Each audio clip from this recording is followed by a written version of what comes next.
Kembali lagi bersama kami di Buletin Indonesia Pagi. Pemirsa, kasus yang menjerat Dahlan Iskan menimbulkan tanda tanya lantaran jaksa berani menahan mantan Menteri BUMN itu saat kerugian negara masih dihitung oleh Badan Pemeriksa Keuangan Provinsi Jawa Timur. Kondisi ini sangat bertolak belakang dengan kasus yang diduga melibatkan Gubernur DKI Jakarta Basuki Cahayapurnama alias Ahok.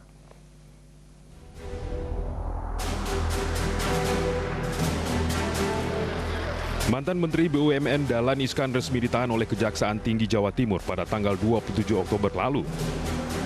Dahlan ditahan dalam kapasitas sebagai Direktur Badan Usaha Milik Daerah PT Pancawira Utama.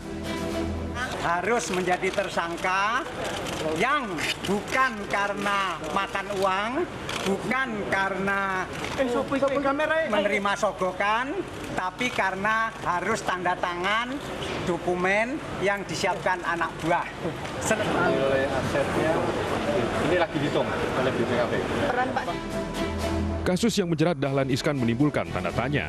Jaksa berani menahan Dahlan saat kerugian negara masih dihitung oleh Badan Pemeriksa Keuangan Provinsi Jawa Timur. Kondisi ini sangat bertolak belakang dengan kasus yang diduga melibatkan Gubernur DKI Jakarta Basuki Cahayapurnama alias Ahok. Meski Badan Pemeriksa Keuangan BPK sudah menyatakan adanya kerugian ratusan miliar rupiah dalam kasus alih lahan rumah sakit Sumber Waras, Ahok tidak pernah ditahan oleh KPK. Kita menyebutnya kerugian negara. Sulit bagi kami dalam merumuskan misalnya kalau itu menaikkan ke penyidikan ketika motif atau niat jahat itu belum kita dapatkan.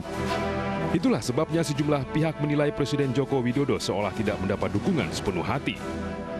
Stop korupsi, nah, untuk siapapun. Karena mereka berpikir kalau menyidik kasus ini akan mengenai Pak Ahok.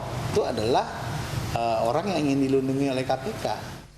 Lumpuh hukum kita ini, hancur hukum kita ini kalau berhadapan dengan pemerintahan DKI. Supremasi hukum sejatinya dilaksanakan dengan azas keadilan.